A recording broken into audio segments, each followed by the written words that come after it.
देखिए जी, आज का लेक्चर हमारे पास है how we can arrange how we can arrange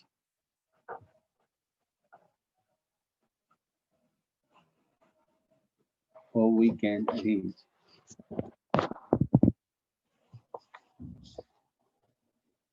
arrange system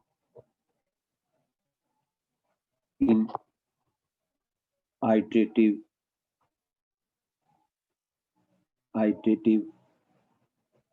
method।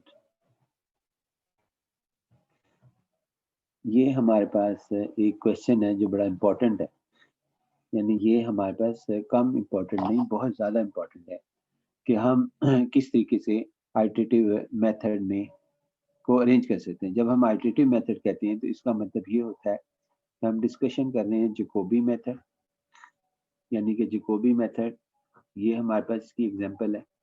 और उसके बाद हमारे पास है गास सैडल मेथड,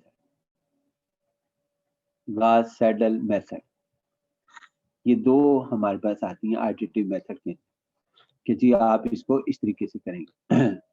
करने का तरीका सिर्फ एग्जांपल के जरिए ही समझ सकते हैं और आखिर तक जुमलों के ऊपर गौर करते रहना। कि पहली एग्जांपल हमारे पास यानी केस 1, ये केस 1 मैंने इसको तकसीम कर रखा है मुख्तलिफ केसेस के अंदर। उसकी पहले हम एग्जांपल देते हैं। मसलन वहाँ पे एक सवाल आता है कि सॉल्व द सिस्टम, यानी आपके पास सवाल हमारे पास आता है सॉल्व द सिस्टम बाय आगे जैकोबीज मेथड, यानी इस तरह हमारे पास सवाल है जैकोबीज मेथड या हमारे पास गास सैडल मेथड। तो हमारे पास तरीकेकार ये होगा कि जो भी सिस्टम आपको दिया है, पहला आपने उसकी एग्जांपल हम सेट कर रहे हैं कि जी फॉर एग्जांपल ये देखें 13x1 minus 2x2 plus x3 minus x4 is equal to 2, और यहाँ पे 2.8x1 माइनस और plus 12.3x2 minus x3 plus 2x4 is equal to 1। और उसके बाद एक और एग्जांपल हम लेते हैं x1 प्लस x2 और minus 12.5 x3 plus 3x4 is equal to 2। x1 minus 2x2 plus 3x3 minus 4x4 14x4 is equal to 3.9। जरा गौर करते हैं जी इसके ऊपर। हम देखते हैं कि हमने सबसे पहले ना इसके अंदर से देखना है कि मैक्सिमम वैल्यू कौन सी है, ये वैल्यू हमारे पास कौन सी है। तो इसमें x1 का कोफिशिएंट, इसी तरह फिर हम x2 का देखेंगे, x3 का देखेंगे, x4 का देखेंगे, सब में एक ही एल्गोरिथम है। x1 में मैक्सिमम वैल्यू 13 है, तो 13 हमारे पास है। 13 का मॉड ले लें, मॉड का मतलब है कि इसकी पॉजिटिव वैल्यू, और उसके बाद बाकी सबका हमारे पास क्या कहते हैं सम कर दें, +1 -1 जो कि हमारे पास आया जी -2। और ये बात ट्रू है कि 13 जो है वो हमारे पास -2 से ग्रेटर है। इसका मतलब ये अपनी पोजीशन पर सही है। अगर ये फॉल्स हो जाता तो मैं यहाँ पे नहीं लिख पाता। इसकी एग्जांपल ही के जरिए हमें बात समझ आएगी। उसके बाद ये हम देखते हैं, कंपेयर करते हैं इसको, यानी कि 12x2 हमारे पास, इसको हम करते हैं इसमें से x2 को हमारे पास। तो x2 में हम देखते हैं कि जो 12.3 है, 12.3 इसका मॉड हमारे पास ग्रेटर देन बाकी के सब से -2.8 -x1 यानी कि -1 और +2। तो ये हमारे पास रिजल्ट आता है जी हमारे पास -0.1.8, ये हमारे पास आंसर आता है। मकसद सिर्फ बताने का ये है कि ये भी ट्रू है कि 12.3 जो है वो ग्रेटर देन होता है -1.8 से। इट मीन्स कि ये अपनी पोजीशन पे सही है, क्योंकि ये सेकंड पोजीशन पे ये बात होनी चाहिए। थर्ड पोजीशन पर आप देखें, थर्ड पोजीशन पर वो का क्वेश्चन देखें, वो ग्रेटर देन है बाकी किससे 1, बाकी के इसके अंदर से सम में से कोफिशिएंट देखना है 1 + 1 + 3 यानी कि 5। ये भी ट्रू है। कैसे ट्रू? 12.5 ग्रेटर देन होता है 5 से। उसके बाद ये भी अपनी पोजीशन पे सही है, यानी अगर आपने जो है यहाँ पर मैक्सिमम आना चाहिए x1 का कोफिशिएंट और उसका जो ग्रेटर देन होना चाहिए बाकी सबके सम से। उसके बाद ये हमारे पास है आगे x1, यानी अब हम देखना चाहते हैं, यानी ये अपनी पोजीशन पे 2 सर भी एक सही है, क्वेश्चन ये था। भी सही है। अब इसको देखना चाहते हैं, सिर्फ एक मिनट जी। -14 का मॉड, उसके बाद ग्रेटर देन, इसमें ना जब लेक्चर खत्म हो जाएगा फिर कीजिएगा सवाल, क्योंकि एक से ज्यादा पॉसिबिलिटीज है। उसके बाद ये हमारे पास है यहाँ के 1 -2 + 3, इसका सम देखें जी, हमारे पास 2 आ गया, ट्रू। ये भी ट्रू है कि -14 जो है वो हमारे पास ट्रू है।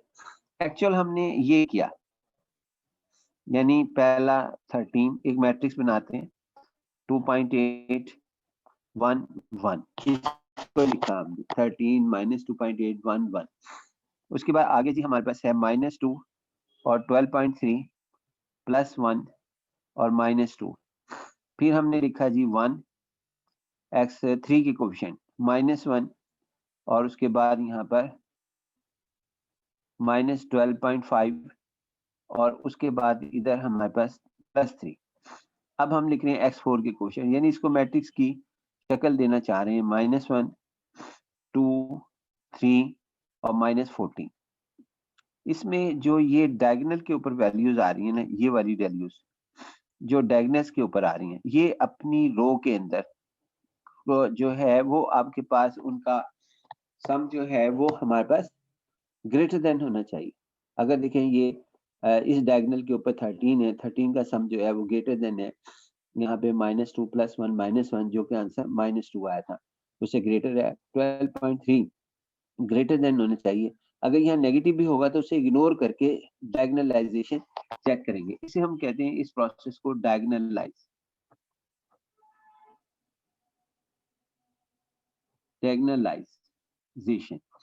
इसको डायगोनलाइज हमने कर दिया फॉर बेटर कन्वर्जेंस।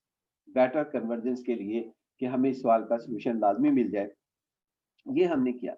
यानी ये केस नंबर 1 हम कह रहे हैं जिसके अंदर हर चीज आपको सही मिलती है, यानी आपको जो है ना हर चीज जो है वो अपनी जगह एक्यूरेट मिलती है। क्वेश्चन नंबर 1 अपनी जगह बिल्कुल सही मिली, वो वहीं लिखी जानी चाहिए। क्वेश्चन नंबर 2 अपनी जगह सही मिली, यानी कि यहाँ पे वो डायगोनलाइज थी, उसके बाद तो वो वहीं सही मिली, और उसके बाद 3, उसके बाद 4। ये तो वो है जिसमें आपके पास क्या कहते हैं सिस्टम ऑलरेडी अरेंज होता है। सिस्टम ऑलरेडी अरेंज होता है। एग्जाम के अंदर अगर आप जुबानी जज कर जाते हैं कि ये सिस्टम जो है वो ऑलरेडी अरेंज है, तो फिर आपको जो है इसको अरेंज करने की जरूरत ही नहीं। वहां पे उससे आगे हम सवाल शुरू कर देंगे, जो कि मेथड एल्गोरिथम हम जो गोबी का गास सैडल मेथड सीखेंगे। तो यहाँ पर आपके पास सबसे पहले अरेंज द सिस्टम में पहला केस हमारे पास ये आता है कि आप उसकी डायगोनलाइजेशन करें, इस तरह करें, ये डायगोनल के ऊपर बाकी की सबसे वो हमारे पास उसका ग्रेटर देन है। अब हम आते हैं दूसरी पॉसिबिलिटी पर, यानी ये पहली पॉसिबिलिटी मुकम्मल होगी जिसके अंदर पहले से ही आपके पास ऑलरेडी अरेंजमेंट थी। अब हम आते हैं दूसरी पॉसिबिलिटी पर। दूसरी सर ये पॉसिबिलिटी राइट में हैंड हमारी साइड क्या के है? ऊपर भी मॉडुलस की वैल्यू नहीं आनी? नहीं नहीं, वो उसको नहीं हमने देखना, हमने सिर्फ और सिर्फ लेफ्ट हैंड साइड की वैल्यूज को देखना है, यानी कि जो सिस्टम है उसका मैट्रिक्स का डायगोनल देखना, वो नहीं देखना दूसरा ओके हमने। ये सर। तो हमने एक रफ वर्क किया, आप यूं समझें, यानी कि ये हमने रफ वर्क किया है, ये उसका कि उसकी डायगोनलाइजेशन की, मैट्रिक्स की, और कुछ भी नहीं हमने किया। अब हम आते हैं जी दूसरी केस पॉसिबिलिटी पर, केस 2। देखना इसकी एग्जाम्पल ही के बाद हमें जो है वो समझ आएगी। जरूरी नहीं, पहली बात तो ये कि हमारे पास 4 ही वेरिएबल हों, वो 100 भी हो सकते हैं, 10 भी हो सकते हैं, 5 भी हो सकते हैं। तो लिहाजा वो हमारे पास जब हम आइटरेटिव मेथड करें, आइटरेटिव मेथड का मतलब जैकोबियन मेथड और गॉस सेडल मेथड हम जब करें। अब ये देखना जी, इसके अंदर केस 2 में हमारे पास सिचुएशंस क्या आती हैं। मसलन एक हम जो है एक छोटा सवाल कर लेते हैं, 2x माइनस 3x2 प्लस आपके पास कहते हैं 6x3 इज इक्वल टू 0.1। उसके बाद यहाँ पे x1 minus 8x2 minus x3 is equal to 7। उसके बाद यहाँ पर minus 9x1 plus 2x2 plus x3 is equal to 3। अब ये हमारे पास सिस्टम है, इसको हमने अरेंज करना है। इसे 1 कह लेते हैं, इसे 2, ये हमारे पास है। ये भी एक पॉसिबिलिटी है। आप इस तरह करें कि इसके अंदर ये इसका देखें कि ये हमारे पास डायगोनलाइज करना है हमने, कि ये हमारे पास इसमें कौन मैक्सिमम वैल्यू इसके अंदर नजर आती है। वो क्वेश्चन नंबर 3 में x1 का कोफिशिएंट नजर आता है, यानी हम कोफिशिएंट चेक करते हैं। तो यहाँ पर आपके पास सबसे पहले यानी इसको चेक करना हो तो हम लिखेंगे -9 का मॉड, क्योंकि ये मुझे सबसे ज्यादा मैक्सिमम नजर आया, ग्रेटर देन इसकी बाकी जो एलिमेंट्स हैं यहाँ पर लेफ्ट हैंड साइड पर वेरिएबल के साथ। अगर कोई मिसिंग होगा तो हम 0 कर देंगे। 2 + 1 इज इक्वल टू 3, यानी हमारे पास 9 greater than equal to 3 true value है कि 9 जो है वो 3 से ग्रेटर होता है। तो इसका मतलब है कि ये क्वेश्चन नंबर 1 पोजीशन पर आएगी। मैं यहाँ लिख भी लेता हूँ। तो ये -9 x1 plus 2x2 plus x3 is equal to 3। इसको अब हम 1 कहेंगे, इन्हें डैशेस कह देते हैं। तो 1 3 डैश जो सी है वो हमने लिख ली। उसके बाद अब हम जो है इसमें देखते हैं कि आपके पास यहाँ पर x2 का कोफिशिएंट मैक्सिमम कौन सा है। अब ये दोबारा नहीं लिखेंगे, पहली बात तो ये दोबारा नहीं लिखेंगे। अब इसके अंदर आते हैं जी हम यहाँ पर। तो ये हमारे पास है जी x1, सॉरी यहाँ पे देख ही लेते हैं, -8। इसको ये -8 सबसे बड़ा है हमारे पास, ग्रेटर वैल्यू है। -1 -2, जिसका मतलब है कि 8 जो है वो ग्रेटर देन है -2 से। ये हमारे पास ट्रू आ गया। इसका मतलब है ये जो दूसरी है ना, जिसका कोफिशिएंट अगर हम x2 को चेक कर रहे हैं तो वो x2 पोजीशन पे लिखी जाएगी। इसका मतलब 2 डैश जो सी है वो हमारे पास सेकंड पोजीशन पे लिखी जाएगी। -8x2 -x3 is equal to 7, इसे 2 कह लेते हैं। उसके बाद आगे हमारे पास अब थर्ड वन है, थर्ड वन में भी चेक कर लेते हैं। तो ये 6 है जी हमारे पास, x3 के कोफिशिएंट हम चेक कर रहे हैं। तो यहाँ पर आपके पास 3, ये भी लिख ली, ये भी लिख ली। अब ये देखते हैं जी, 6 हमारे पास ग्रेटर देन इक्वल टू आपके पास 2 - 3, आपके पास -1, जो कि ट्रू है हमारे पास कि 6 जो है वो ग्रेटर देन होता है -1 से। ये बात बिल्कुल दुरुस्त है। तो ये यहाँ पर आ जाएगा तीसरी पोजीशन पर। यानी आपने इनके कोफिशिएंट्स देखने, जहाँ पे आपको मैक्सिमम कोफिशिएंट नजर आता है उसको चेक करें, और फिर उसके बाद यहाँ पर ये देखें जी 2x1 और उसको उसी पोजीशन पे लिख दें, 3x2 प्लस 6x3 0.1। अब ये सिस्टम जो है वो हमारे पास डायगोनलाइज हो गया। आगे जो सा है अब अरेंज हो गया, यानी अरेंज द सिस्टम हो गया। -9 -1 2 2 -8 -3 +1 -1 +6। अब इसके डायगोनल पे चेक करें। ये डायगोनल है जी हमारे पास। इसके अंदर देखें कि ये डायगोनल जो है बाकी अपनी रो में -9 अपनी रो के बाकी कोफिशिएंट के सम से ग्रेटर है, और एब्सोल्यूट वैल्यू के साथ। एब्सोल्यूट वैल्यू जब भी देखेंगे, एब्सोल्यूट का मतलब है पॉजिटिव देखेंगे। अगर यहाँ डायगोनल पे नेगेटिव होगा अरेंज करते वक्त, वैसे नहीं खत्म करेंगे, लेकिन अरेंज करते वक्त हम इसको पॉजिटिव बना देंगे और फिर ये हमारे पास पॉजिटिव हो जाएगा। -8 हमारे पास है, ये भी पॉजिटिव, यानी कि इसको 8 पॉजिटिव काउंट करके इसके बाकी की सम को सेकंड रो की जितने भी हमारे पास एंट्रीज हैं उनके सम करेंगे। इसको छोड़कर इसको पॉजिटिव बनाना है, बाकी सबको बनाना है। तो वो 8 जो है ग्रेटर देन है हमारे पास। बाद का एग्जाम में वो इस तरह भी मैट्रिक्स दे देता है, लिहाजा वो उसके मुताबिक भी हम कर सकते हैं। अब ये सिस्टम अरेंज कर लिया और उसके बाद फिर हमने 1 से x1 की वैल्यू निकाल ली, जो कि ये बनती है -1/9 और 3 -2x2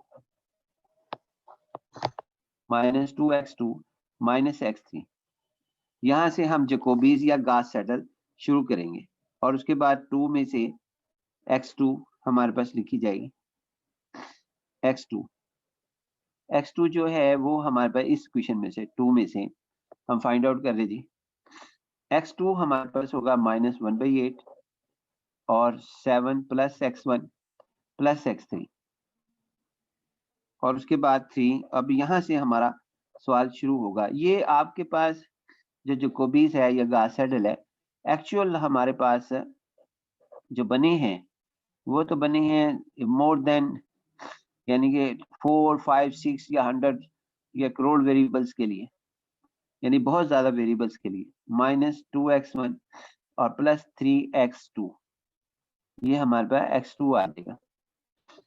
तो लिहाजा ये सिस्टम अरेंज हुआ। इसके बाद अब आप चाहे जैकोबी लगा दें, चाहे वो आप जो है गॉस सेडल लगा दें, जो भी एग्जाम में सवाल पूछा गया। अब ये पॉसिबिलिटी नंबर 2 आ गई। पहले तो रेंज हमने जो है वो ऑलरेडी अरेंज था केस 1 में, अब यहाँ केस 2 में हमने अरेंज किया और वो हो गया। यहाँ केस 2 के अंदर हमने अरेंज किया और वो हो गया। अब एक और पॉसिबिलिटी जरा देखना है इसको यहाँ पर भी कि एग्जाम्पल्स की हमारे पास क्या सूट है। और आखिर में मेरी बात भी बड़े गौर से सुनना, क्योंकि हर पॉइंट के अंदर जो है वो हमारे पास है, कोई ना कोई पॉइंट्स हमारे पास है और आखिर में मैं क्या कहूँगा उसको भी सुन लेना कि ये हमारे पास क्या कहने जा रहा हूँ मैं। केस 3 वो हमारे पास ये है, यानी इसके अंदर ये है, देखें जरा गौर से देखना। ये हमारे पास मिसाल के तौर पर मैं लिख रहा हूँ -3x1, इसको xy भी लिख सकते हैं, ये भी याद रखना। और उसके बाद प्लस हमारे पास क्या कहते हैं 4x2 -3x3 और -18x4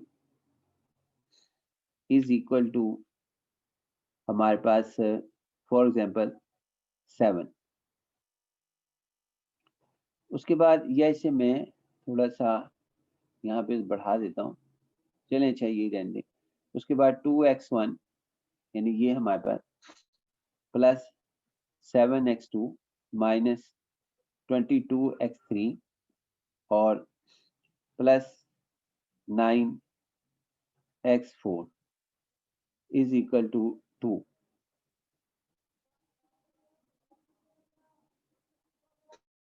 उसके बाद यहाँ पर x1 आगे हमारे पास फॉर एग्जांपल -8x2 और माइनस यहाँ पर भी क्या कहते हैं -8x2 माइनस, और उसके बाद ये हमारे पास फॉर एग्जांपल 17x3, बल्कि इसे 18 कर देते हैं, इसे 17 रहने देते हैं। और उसके बाद बल्कि इसे हम यहाँ पे 28 कर देते हैं, 28, और यहाँ पे -x4 इज इक्वल टू 0.2, जो भी लिखना हो। उसके बाद जी -3x1 plus 8x2 minus 6x3 minus 18x4 is equal to 6। करें जी सिस्टम, ये एक पॉसिबिलिटी मैंने दिखाई है, देखना इसमें वाक्य क्या होगा। इसके अंदर ये सूरत हाल है कि हम x1 के कोफिशिएंट जो है ना वो चेक करते हैं डायगोनलाइजेशन करने के लिए मैक्सिमम वैल्यूज करते हैं जी। हम इसे यहाँ पर -3 है, लिख लेते हैं जी। -3 का mod greater than equal to होना चाहिए 4 -3 -18 से, यानी कि हमारे पास -21 तो -21 में से 4 सब्ट्रैक्ट कर दें। -21 और 4 जो है वो हमने यहाँ पे सब्ट्रैक्ट कर दिया तो हमारे पास -17 आ गया।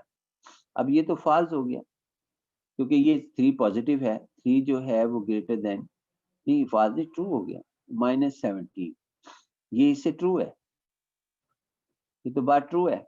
लेकिन अब यही कंडीशन यहाँ पे देखते हैं क्योंकि -3 दो जगह है, तो यहाँ पर देखते हैं जी -3 का मॉड। अब हम पहले तो इसको चेक कर रहे थे, ये 1 कह लेते हैं, फिर उसके बाद 2 और फिर देन 3 देन 4, इनको ये हमारे पास है। तो 1 डैश जो है वो बता रहा है कि इसकी पोजीशन ये है, पहली पोजीशन पे आ जाना चाहिए इसे। पहले जो ये -3 मैंने चेक किया इधर, अब इस -3 को चेक कर लो तो ये आ गया जी 8 -6 -18, तो माइनस हमारे पास आ गया जी 24 यानी 18 -16 आ गया।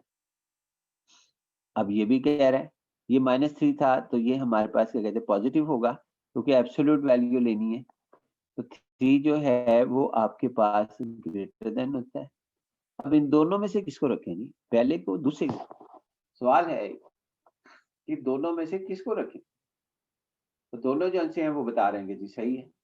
अब पहली पोजीशन पे क्वेश्चन नंबर 4 डैश रखें, ये 4 डैश ने बताया कि जी हम भी ट्रू हैं, 1 डैश ने बताया मैं भी ट्रू।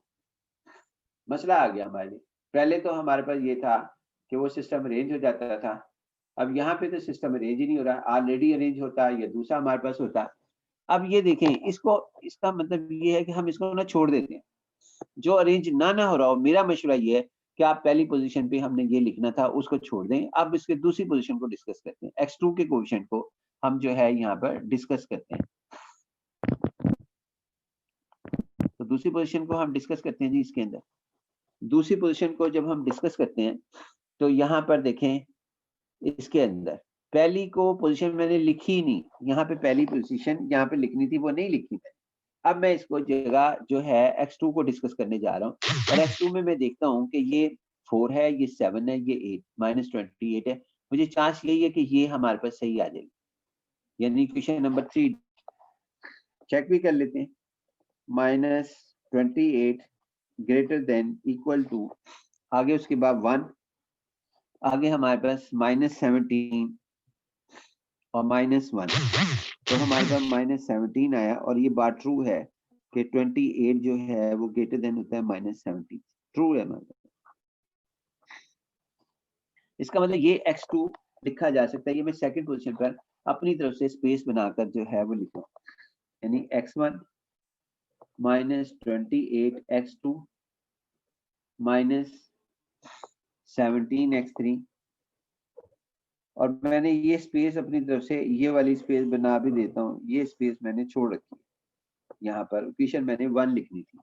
उसके बाद आगे जी -x4 इज इक्वल टू 0.2, ये मैंने लिख दिया जी इसे 0.2 हमारे पास। और अब दूसरी तो लिखी गई, और दूसरी मैंने किसकी मदद से लिखी ये देखना है, मैंने 3 डैश की मदद से, 3 डैश इंप्लाइज 3 डैश की मदद से लिखी थी। उसके बाद जी अब हम x3 को अरेंज करने की कोशिश करते हैं। x3 का कोएफिशिएंट देखें, मैक्सिमम जो है वो हमारे पास लाइक कर रहा है इसमें, ये -17 में, और अगर हम इसको चेक भी करना चाहें तो ये हमारे पास 17 जो है वो ग्रेटर देन इक्वल हो जाएगा। अब इसमें मॉड नहीं लिखा मैंने, डायरेक्ट ही लिख दिया, तो ये 1 हमारे पास -28 और -1, आंसर -28, और ये बात ट्रू है। इट मीन्स कि जो 3 आपके पास डैश है, 3 डैश वो भी आने की बेस्ट कैंडिडेट है। 3 डैश तो हम लिख चुके, देखो ना ये हमने लिखी नहीं थी 3 डैश, 3 डैश तो हमने लिखी थी। अब देखें ये प्रॉब्लम ही प्रॉब्लम है, ये प्रॉब्लम मैं लाना नहीं चाहता था लेकिन चलो आ गया तो ठीक है। उसके बाद हमारे पास क्या कहते हैं, यानी ये मैं चाहता था आखिर के अंदर डिस्कस करूं, चलें अच्छा। उसके बाद ये हमारे पास है कि 3 डैश तो मैंने पहले ही लिखी हुई है, जो कि ये लिखी हुई थी 0.2, और वो कह रहा है x3 भी लिखो, x3 भी वो कह रहा है लिखो। अब x3 की जगह फिर छोड़नी पड़ेगी जी मुझे, जो नहीं लिखी जाएगी ना मुझसे मैं उसकी जगह छोड़ दूंगा, जो मुझसे नहीं लिखी जाएगी। ये एक टिप है। अब हम x4 को लिखते हैं।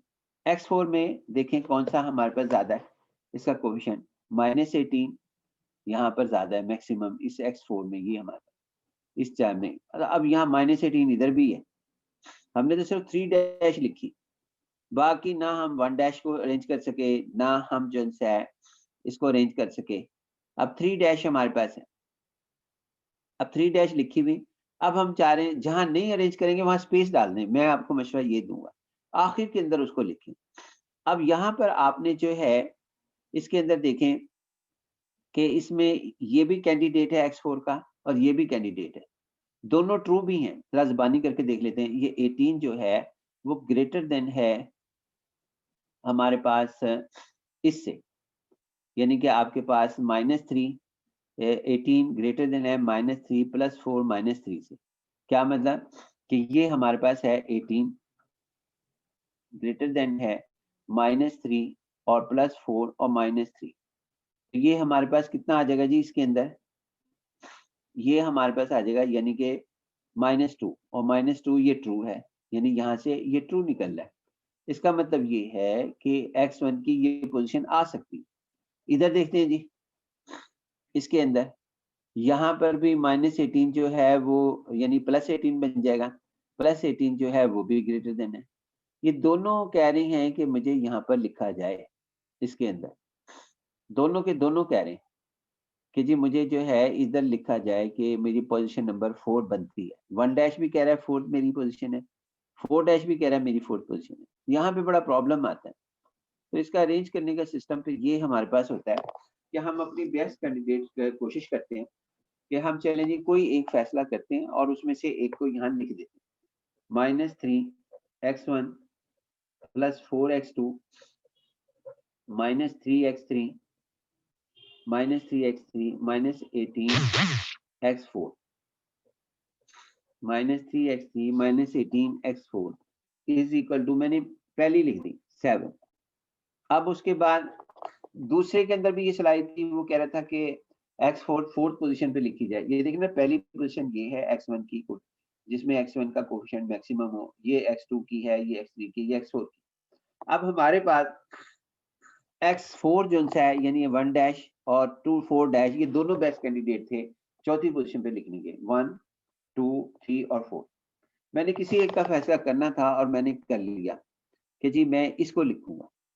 आप इसका भी कर सकते थे, आप इसका भी कर सकते थे, यहाँ पे जरा प्रॉब्लम आता है, लेकिन चलें आप इसको ऐसे भी कर सकते थे। आखिर में मेरा नोट जरूर सुनना कि ये भी हमारे पास लिखा जा सकता है, लेकिन ये डिस्कशन के बगैर नहीं हो सकता, पूरी डिस्कशन सुननी पड़ती है। यानी हमारे पास मैं कहना ये चाह रहा हूँ कि आप ये भी लिख सकते थे 4th पोजीशन पर और ये भी लिख सकते थे। मिसाल के तौर पर मैंने एक फैसला किया कि मैं 4th पोजीशन पर जो लिखना है वो ये लिखूंगा, वो लिख लिया। अब पहली पोजीशन पर फिर खुद ही फैसला हो गया। अब ये क्वेश्चन रहेगी 1 2 तो मैंने इस्तेमाल कर ली। अब ये जो है 4 डैश, इसमें ये सलाहियत थी कि ये -3 का मॉड जब हमने लिया था इसके अंदर 8 और -6 -18, ये कह रहा था कि जी -3 के लिए ये भी बेहतर है और ये भी बेहतर है। तो हम इसको ये कहेंगे कि जी हम इसको तो यूज कर चुके हैं, यानी इसको मैंने यहाँ लिख लिया, ये लिखा है हमने। जब हम इसको यूज कर चुके तो इसका मतलब ये होगा कि हम इसके अंदर इसका इस्तेमाल अब नहीं कर सकते। अब ये -3 तो छूट गया, हमारे पास रह गया। अब ये सिर्फ और सिर्फ फिर इसका मतलब यही -3 हमारे लिए कैंडिडेट है अपनी पहली पोजीशन पर आने के लिए। तो लिहाजा यहाँ पर -3 लिख देंगे। -3x1 + 8x2 -6x3 -18x4 is equal to 6, यानी ये लिख दिया हमने। इसका मतलब ये भी यूज कर लिया, इसको भी टिक कर दिया। अब रह कौन सी जाती है? अब रह जो जाती है वो सिर्फ 2 डैश जाती है। अब 2 डैश ही हमारी जो है ना सेकंड पोजीशन पर आएगी। 2 डैश ही हमारे पास जो है जहां पर रह गई है, जहां पे मिसिंग रह गई। अब हमारे पास देखना ना फर्स्ट पोजीशन भी कवर हो गई, सेकंड भी हो गई, अब थर्ड रह गई। तो इसे देखें पहली भी सेट कर ली, दूसरी भी सेट कर ली, तीसरी भी, तो अब ये रह गई हमारे पास। टू डैश हमारे पास ये रह गई इसके अंदर, ये टू डैश जो है ये x3 की जगह आएगी, 2x1 plus 7x2 minus 22x3 plus 9x4 is equal to 2। ये सिस्टम ऐसे अरेंज किया जाएगा हमारे पास, यानी कि सिस्टम इस तरीके से अरेंज होगा। अगर यानी कि आपके पास एक से ज्यादा क्वेश्चंस हों जो अपनी पोजीशन पर आने की कैंडिडेट हों, तो आप उनमें से ये देखें, उसको छोड़ दें, उस पोजीशन को, दूसरों को अरेंज करना शुरू कर दें। x2 को अरेंज करें, x3 को अरेंज करें, x4 को, और जो बाकी रह जाए उसको अपनी आखिरी पोजीशन के अंदर लिख दें। एक बात तो ये, एक और हम करते हैं जिसके अंदर हमारे पास क्या कहते हैं ना, इसमें तो जरा काफी कॉम्प्लिकेशंस आ गई थी एकदम ही। एक जो है वो हम यहाँ पर एक चीज और करते हैं सिस्टम को अरेंज करने के लिए, वो भी आप देखें सर। यहाँ पे लिखें फॉर एग्जाम्पल 16x1, बल्कि इसकी जगह कुछ और लिख लेते हैं, पेज नंबर 4। हम यहाँ पे ये लिखते हैं जी, इसके अंदर हमारे पास लिखें 2x1 minus 16x2 plus 3x3 minus 4। ये मैं 4 वेरिएबल्स का लिखे जा रहा हूँ अभी तक, तो आप क्या इससे ज्यादा भी हो सकता है। उसके बाद आगे हमारे पास क्या कहते हैं, इसके अंदर अब हम लिखेंगे जी, इसके अंदर for example minus 12x1 minus 16x2 plus x3 minus 4 5x4 is equal to 3। अब उसके बाद एक और लिखते हैं जी, minus 2x1 minus 16x2 minus 18x3 plus x4 is equal to 1। एक और लिखते हैं जी हम यहाँ पर, अब हम लिखते हैं जी यहाँ पर for example x1 minus 16x2 minus x3 plus 12x4 is equal to 2। इसे 1 डैश कह लेते हैं, इसे 2 डैश कह लेते हैं, इसे 3 डैश कह लेते हैं, इसे 4 डैश कह लेते हैं। ये एक पॉसिबिलिटी नंबर मैं 4 कह रहा हूँ, हालांकि ये 3 में डिस्कस मैं कर चुका, लेकिन फिर भी मैं इजाफा करना चाहता हूँ। जरा गौर करें कि x2 किसे रखेंगे। पहले तो चलो वैसे मैं सवाल आपसे पूछ लेता हूँ, x2 किसे रखें। इसको देखें, ये ट्रू निकलेगा, 16 ये प्लस 16 हमारे पास। पहली इक्वेशन को देखें 1 डैश से, आपके पास 16 जो है minus 16 greater than equal to true निकलेगा, 2 प्लस 3 माइनस 4 जो कि प्लस 1 ट्रू है जी हमारे पास। उसके बाद दूसरी इक्वेशन बता रही है, कह रही है कि x2 यहीं रहना चाहिए, ये वाला x2 इधर होना चाहिए, यानी यहां से लेके ये इक्वेशन इधर लिखो, ये कह रहा है ट्रू, जो का मतलब है। उसके बाद ये हमारे पास है जी 16 यानी कि माइनस 16, जिसको मैं सिंपल 16 लिख रहा हूँ मॉड की वजह से, और ये माइनस 12 इसके लिख रहा हूँ मैं इसको हमारे पास। तो हमारे पास इसके अंदर यानी 12 डैश माइनस 12 प्लस 1 माइनस 5, क्या आंसर आएगा जी हमारे पास, 12 माइनस 5 माइनस 17 माइनस 16, ये भी ट्रू है। इक्वल जो हो गया, बल्कि सॉरी ये ग्रेटर, ये नेगेटिव है, ये पॉजिटिव है। ये भी कह रहा है कि जी आप जो है मुझे यहाँ लिखो, इसी जगह रहने दो, मुझे ना हिलाना। अब उसके बाद ये कह रहा है जी हमारे पास माइनस, उसके बाद फिर दोबारा हम देखते हैं 16 का mod greater than equal to minus 2 minus 18 plus 1। ये कह रहा है जी मुझे भी अपनी जगह, मैं भी बेस्ट कैंडिडेट हूँ 2 पोजीशन के लिए, क्योंकि x2 का कोएफिशिएंट डायगोनलाइज करना है तो हमने इस तरह करना है। अब इस फैसला कैसे करें। फोर्थ हमारे पास ये, यानी कि ये हमारे पास 4 डैश में माइनस 16, और उसके बाद ग्रेटर देन, अब मैं फोर्थ को चेक कर रहा हूँ तो वो भी यही कहेगा 1 माइनस 1 प्लस 12, यानी कि इसमें भी यही कहा जा रहा है कि 16 जो है वो हमारे पास ग्रेटर देन है 12 से, ये भी ट्रू है। चारों कह रही है कि मैं अपनी पोजीशन पे आने के लिए सही हूँ, चारों कह रही है कि सेकंड पोजीशन पे मुझे रखो। आप चाहते तो पहले को डिस्कस कर लेते, दूसरे को डिस्कस कर लेते, तीसरे को, लेकिन चलो मैंने ऐसे कर लिया, सेकंड का मुझे डर था, मैंने उसी को डिस्कस कर लिया। अब चारों कह रही है मैंने अपनी पोजीशन पर आना है, तो हम उसको ये कहते हैं कि जी इसकी जगह छोड़ दो, ये जगह छोड़ दीजिए हमने, इसकी स्पेस बनाओ जी यहाँ पर, जो एक से ज्यादा हमारे पास डायगोनलाइजेशन की जो एलिजिबल हो, हक रखती है।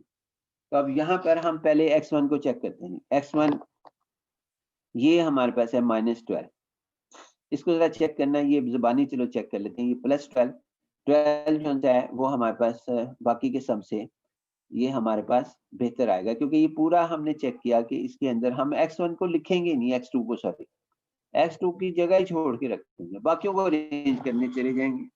ये पहली पोजीशन है जी, तो इसका मतलब है -12 जो है वो हमारे पास बेस्ट कैंडिडेट है। -12x1 -16x2 और +x3 और उसके बाद +x3 हमारे पास -5x6 हमारे पास 3, ये आ गया जी, ये हमारे पास आ गया। ये पहला लिखा गया, मैं इसको टिक कर लेता हूँ कि मैंने कौन सी यूज की, वो ये यूज की हमने, ये पोजीशन पे। अब मैं इसको दोबारा नहीं लिखूंगा। उसके बाद अब हमने x2 की मैंने जगह ही छोड़ दी थी, अरेंज करना था डायगोनलाइज के लिए। अब मैं करता हूँ जी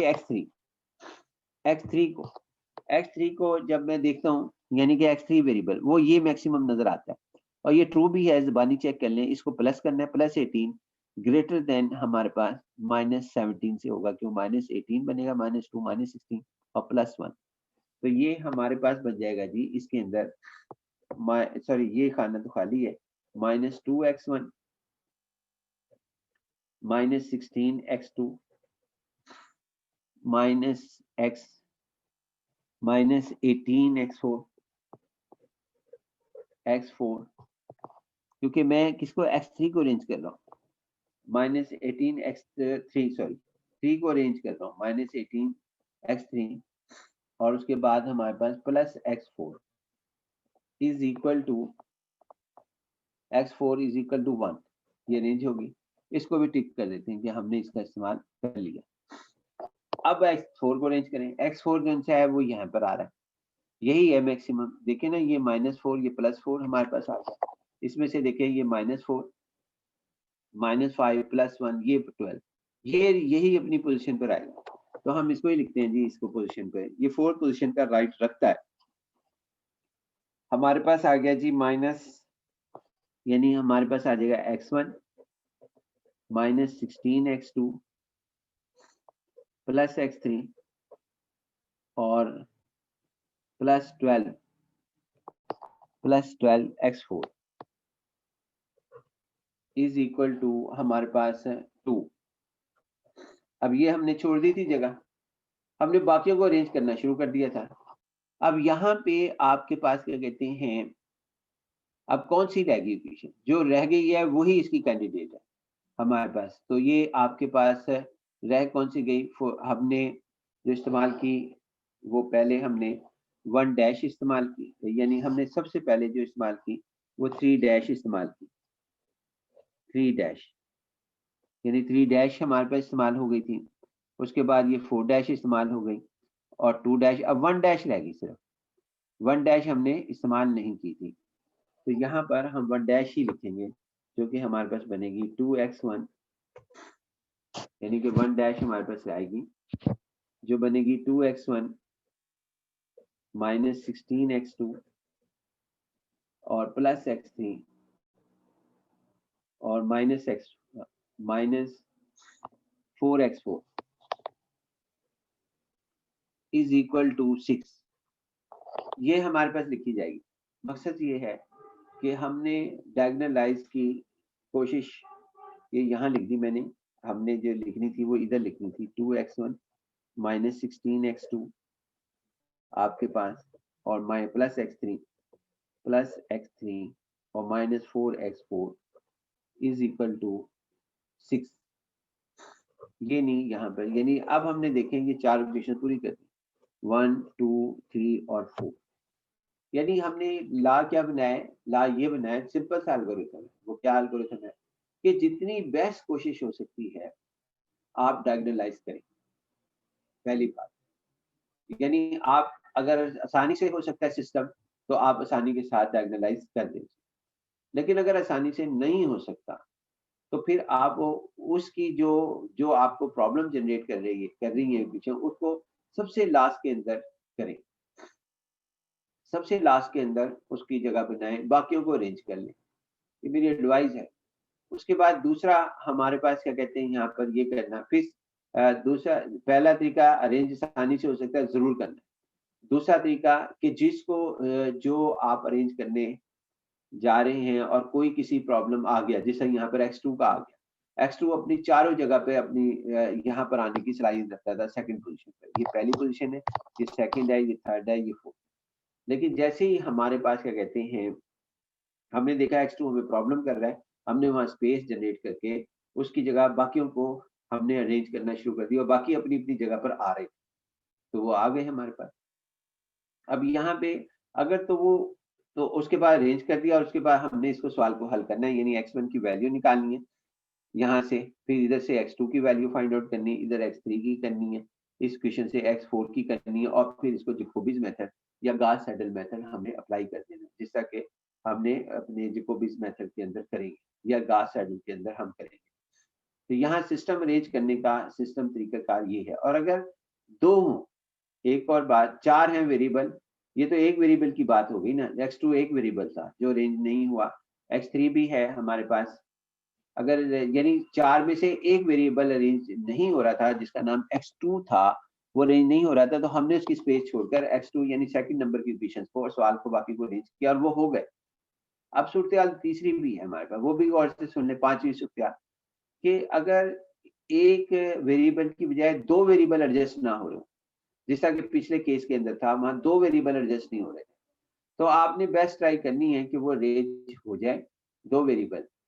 और फिर ये भी हो सकता, अगर दो वेरिएबल बेस्ट ट्राई होने के बावजूद भी अरेंज नहीं होते, तो फिर आपकी अपनी चॉइस होगी, जो मर्जी इक्वेशंस को जिस मर्जी पोजीशन पर लिख दें, यानी कि बाकियों को अरेंज करें पहले, यानी कि दो वेरिएबल, फॉर एग्जांपल हमारे पास क्या कहते हैं, ये x3 है, x3 दो जगह आने की जगह रखता है, पोजीशन पर आने की, जिस तरह कि मैंने ये बताया कि ये हमारे पास दो जगह आने की पोजीशन रख रहा था। x2 जो है इस सवाल के अंदर चार जगह आने की जगह रख रहा था। अब जो है वो हमारे पास x3 फॉर एग्जांपल, कोई एग्जांपल अगर हम सेट करना चाहें, तो x3 दो जगह आने की कोशिश करता है मिसाल के तौर पर। तो आप x1 और जो है x1 और x2 और x4 को अरेंज करें। और अगर हमारे पास दो वेरिएबल ऐसे हैं जिन्होंने हमें स्पेस डाल दिया, ये तो जिस तरह स्पेस हमारे पिछले सवाल में आ गया था, तो आप कोशिश करें जितना ज्यादा अरेंज कर सकते हैं वो कर लें, बाकियों को अपनी मर्जी से लिख दें। और अगर तीन वेरिएबल हो, जो तीन के तीन अपनी जगह आने की, जिस तरह मिसाल के तौर पर मैं यहाँ -16 खत्म करता हूँ। अब ये बताएं, अगर मैं -16 इसमें से खत्म कर देता हूँ यहाँ पर, अब तीन बाकी तीन जो से हैं वो x2 की जगह आने की जरूरत रखते हैं यहाँ पर, इसको भी हम लास्ट में लिखेंगे, इसमें को भी पहले हम बाकी अरेंज करते जाएंगे, और जब वो अरेंज हो जाएगा तो फिर बाकी पोजीशंस को अरेंज करेंगे। एक आखिरी मेथड कि बेस्ट ट्राई करेंगे हम, जो मैं अब आखिरी बात कहने जा रहा हूँ, बेस्ट ट्राई करेंगे हम किसी भी सिस्टम को अरेंज करने की, ताकि वो अपनी कन्वर्जेंस जो है वो शो कर सके। लेकिन क्या कहते हैं, अगर सिस्टम अरेंज नहीं करते तो वो डाइवर्जेंस बन जाता है हमारे पास एक चीज, यानी जैकोबिज मेथड और गॉस सेडल मेथड के अंदर ये जरूरी है कि आप उसको कन्वर्जेंस करने के लिए डायगोनलाइजेशन करें जहां तक पॉसिबल है। अब आखिरी जुमला जरा बिल्कुल ही लेक्चर के उलट ही है, वो क्या है हमारे पास, कि हमारे पास ना कोई, ये एक ट्रिक जो मैंने आपके साथ डिस्कस की, ये ट्रिक है, लेकिन हमारे पास कोई खास जो है ना, यानी हमारे पास कोई खास रूल्स नहीं है कि आपके पास क्या कहते हैं कि कन्वर्जेंस के लिए ये पैटर्न, ये तरीकेकार दुरुस्त होगा। जिस तरह यहाँ पे डायगोनलाइजेशन एल्गोरिथम हमने डिस्कस किया, तो ये भी बाजुकात ये भी फेल हो जाता है, यानी कि हमें कोई अंदाजा नहीं होता कि हमारे पास डायगोनलाइजेशन ही बेस्ट रहेगा। ये इन फ्यूचर आपके बात काम आ सकती है कि जी डायगोनलाइजेशन जो है वो हर दफा बेस्ट कैंडिडेट एल्गोरिथम नहीं है, बाजुकात इसकी जगह जो है वो दूसरी, ये काम जरूर करता है, काफी हद तक सक्सेसफुल है, लेकिन 100% सक्सेसफुल कह सकते हैं कि नहीं हो सकता। बाकी क्या कहते हैं, कोई भी पैटर्न के कोई भी एल्गोरिथम ऐसा नहीं है जिसके अंदर जो अरेंजमेंट के बारे में ये बात बताता हो कि ये मेथड जो है हमारे पास बेहतर है। लिहाजा ये इन फ्यूचर है, लेकिन पेपर के अंदर कभी ऐसा नहीं हुआ। पेपर में जब भी आपके पास सवाल आया है, वहाँ पे जितने भी वेरिएबल्स आए x1, x2, x3, x4 या इन वेरिएबल्स के दूसरे नाम x, y, z, w हमारे पास और भी नाम हमारे पास हैं। इन सब वेरिएबल्स के अंदर वो हमारे पास क्या कहते हैं, ये बात करता है कि भी आप जो है ये सब वेरिएबल्स के दूसरे नाम रखकर कि आप सिस्टम को डायगोनलाइज करें, तो ये आपके पास कन्वर्जेंस शो करेगा। काफ़ी हद तक चांस है हमारे पास, लेकिन कोई ये एल्गोरिथम कहलाएगा जो मैंने अभी आपके साथ डिस्कस किया। और कोई ख़ास एल्गोरिथम नहीं है जिसको हम 100% गारंटीड कहेंगे ये हमारे पास गारंटीड है कि इस पैटर्न के तहत हमारा जो है सवाल लाज़मी तौर पर कन्वर्जेंस होगा। बड़ा मुश्किल होता है इस सिचुएशंस को हमें डिस्कस करना। लिहाज़ा हमने जो है वो डिस्कस तो किया है और एग्ज़ाम के अंदर आपके पास वेरिएबल के नाम एक्स, वाई, ज़ेड, डब्ल्यू आ सकते हैं और दूसरा हमारे पास क्या कहते हैं, वहाँ पे हमेशा डायगोनलाइज़ेशन पॉसिबल होती है। यहाँ तो मैंने आपको केसेस दूसरे दिखाए, वहाँ पे जो है पॉसिबिलिटी हमारे पास है। बेस्ट ट्राई डायगोनलाइज़ करने की नहीं हुआ, तो सिस्टम को अपनी मर्ज़ी से रख देंगे। लेकिन एग्ज़ाम के अंदर कभी ऐसा नहीं करना कि डायगोनलाइज़ेशन हो रही हो और आप जो है डायरेक्ट ही सिस्टम को करें, तो वो कन्वर्जन होने की बजाय डाइवर्ज हो जाए। डाइवर्ज का मतलब ये होता है कि वो सिस्टम जो है जो असल टारगेट था उस तरफ नहीं गया, वो किसी और तरफ चला गया। यानी ये सिस्टम एल्गोरिथम ही किसी और तरफ चला गया। अप्रोक्सीमेशन हमारी गलत हो गई। तो बेस्ट ट्राई डायगोनलाइजेशन करने की और इस उम्मीद के साथ कि ये पैटर्न, ये एल्गोरिथम हमारा सक्सेसफुल होगा। और दूसरा, ये गारंटी नहीं है क्योंकि हर एल्गोरिथम जो है या एल्गोरिथम से मुराद इसकी अरेंजमेंट जो है वो सक्सेसफुल रहे। ये भी एक अपनी जगह जुमला है। जो कि बिल्कुल इसके उलट है, लेकिन हमारे पास कोई रास्ता नहीं था सिवाय डायगोनलाइजेशन करने के और कोई रास्ता हमारे पास मौजूद नहीं है। लिहाजा इस तरह डायगोनलाइज करेंगे। बाकी इंशाल्लाह नेक्स्ट लेक्चर में। अल्लाह हाफ़िज़ जी। अस्सलाम वालेकुम।